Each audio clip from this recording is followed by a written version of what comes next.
Well, every Monday I'm joined by best-selling author and associate editor of The Spectator, Douglas Murray. Douglas, you wrote a superb piece in recent days about Vladimir Putin and how Mad Vlad has watched the weakness of the US president. He saw the shambolic withdrawal from Afghanistan and he's now made his move. Douglas, did the Biden administration's weakness embolden Putin to act?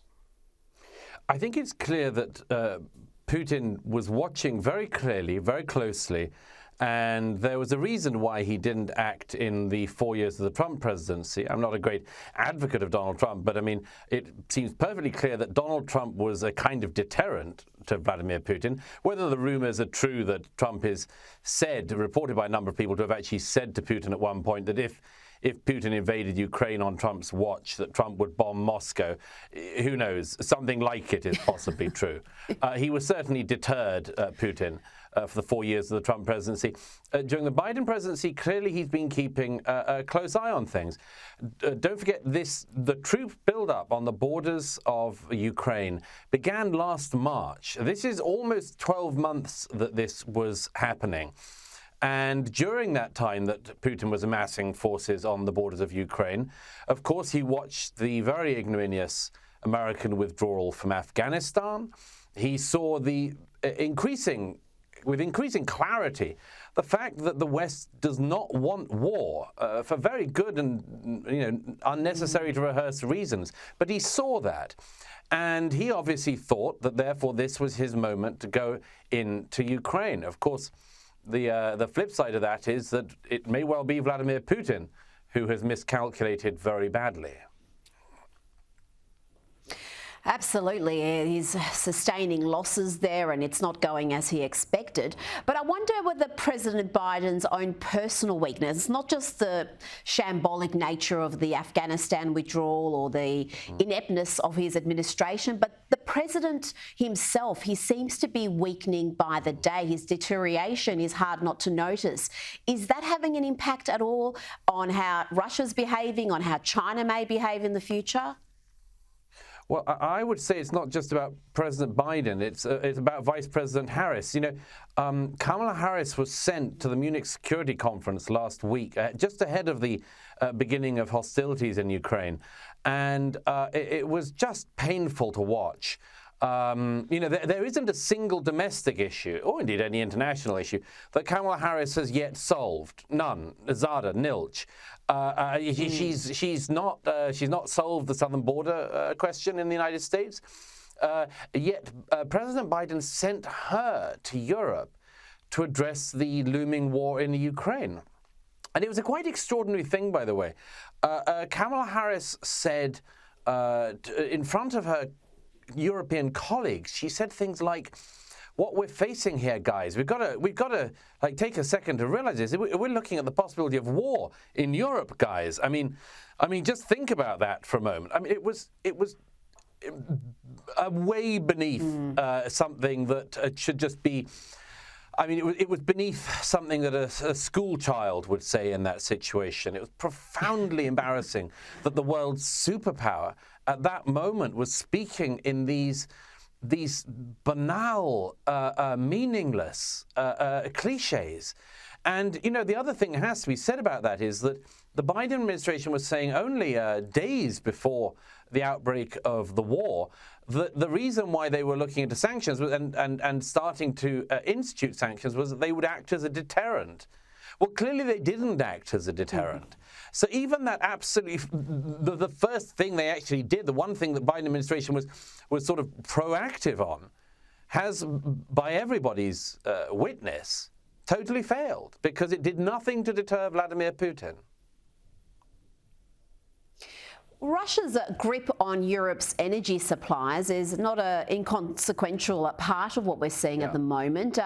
Europe's getting around 40% of its natural gas imports from Russia. Germany in particular is really reliant on Russian gas and oil.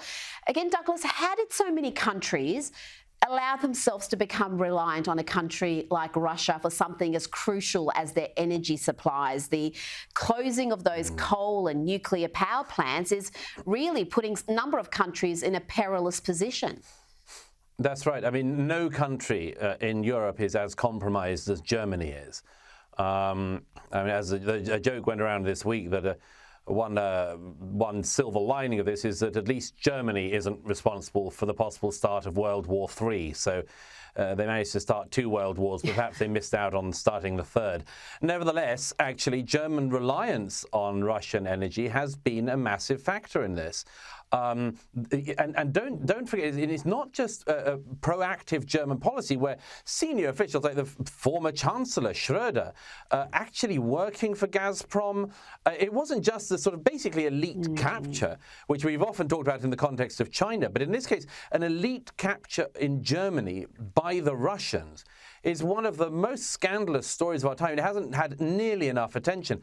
But one other thing that's worth noting in this, we're so skeptical these days of all sort of Russia intrigue stories because we had years of crock claims about Russian infiltration in the election of Donald Trump. We had totally fallacious, made-up claims about somehow Putin was responsible for Brexit. I mean, rather than 30 years of British annoyance with the EU. We've had so many dodgy Putin funding stories that actually one of the true ones has got very little attention, and that's the tens and tens of millions of pounds that Vladimir Putin and the Russians pumped into trying to stop fracking in countries like my own country of birth, Great Britain. There was discovered in the last decade to be a significant amount of shale gas that could be fracked in the UK. A massive Russian-funded disinformation campaign scared off politicians in the UK from even starting fracking. We're years on, and there's no talk of it still. So there were intrusions like this by the Russians, by Putin, for many years because he wanted Europeans to be reliant on his reserves of gas and much more. Well, I tell you, he doesn't have to spend that money for the disinformation anymore. We can do it ourselves. We just listened to a Swedish teenager who has skipped school for the last 6 years and completely changed our energy policies. It's incredible. Yeah. Now, we've seen across the West, from the UK to here in Australia to Canada, peaceful protests be met with brutal force from authorities over the past 2 years, particularly anti-lockdown, anti-mandate protesters have some cases been treated horrendously. So I've got to say, I was pretty interested to see this tweet from Amnesty International, which has been missing for the last 2 years. They seem to have rediscovered their principles. Peaceful protest is a human right. I mean, where were they, Douglas, over the last 2 years, where people's liberties were stripped away, and when they protested, they were met with brutal force? I'm afraid that this is a consequence of something which is across every story in our time a common thread, which is that institutions that we thought were doing a particular job turn out to be incapable of that job. Amnesty International, we all supported it when we were younger. Amnesty International used to be a very decent organization campaigning for political prisoners, and it became this very, very left-wing campaigning entity. It only seemed to care about human rights abuses if they could accuse Israelis of them. And so Amnesty changed in these years, and it became a lobbying group for a particular political worldview. By the way, we've been paying the price, as we were just speaking about Russia. We've been paying the price of other institutions just not doing what we expect them to do. Look at the UN. At the UN this week, the session on the Russian aggression was chaired by Russia. Absolutely typical at the UN that you would have such a situation. The same thing with the UN Human Rights Committee on Human Rights in Geneva. It's not interested in human rights. It's a totally politicized body that is the plaything of dictators. And unfortunately, as I say, this is a common thread in our era, that all of these institutions, some of them governmental, like the UN, some of them non-governmental, like Amnesty, just haven't been fit for purpose.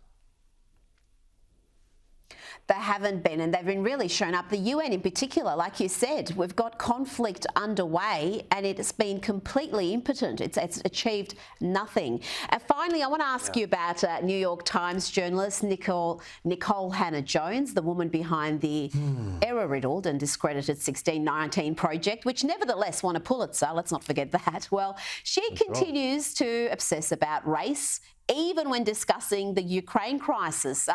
In a tweet responding to a writer's stance that the media's only concern is for Europeans with blonde hair and blue eyes, she wrote, "Every journalist covering Ukraine should really, really look internally. This is why I say we should stop pretending we have objectivity and instead acknowledge our biases so that we can report against them. Many of us see the racialised analysis and language." Nicole Hannah-Jones, my goodness. Douglas, do you see racialised analysis and language in coverage of the war? No, I mean, this is unfortunately Nicole Hannah-Jones, the least qualified journalist, the least qualified historian. Maybe she talks about this as a sort of form of projection. She doubts that other people are able to be objective simply because she's never been able to be objective herself. She talks about other people's biases because she has such flagrant and obvious biases herself. You can always tell a monomaniac when they try to fit everything into their one monomaniacal worldview. It can be on absolutely anything. You know, there are some people who have one monomania, other people have another. Nicole Hannah-Jones it has a monomania about seeing everything through the prism of American race relations in a particular way, which she has re-racialized in recent years. And so she looks out at the world. She looks at a conflict in Ukraine with men and women and grandparents and others taking up arms to fight against the invading Russians, and now Chechnyan hordes being sent towards them. And Nicole Hannah-Jones thinks, now how can I introduce a banal and fictionalized American interpretation of race into this conflict? And that's what she's done. I pity her. I pity her readers even more to try to wade through her error-ridden and banal prose. But yes, this is what you get when you've only got one obsession and you see everything through that prism. And even if it doesn't fit, you know, nothing in the Ukraine-Russia war fits with Nicole Hannah-Jones's fabricated version of American history. But she'll try somehow to peg it in there anyway.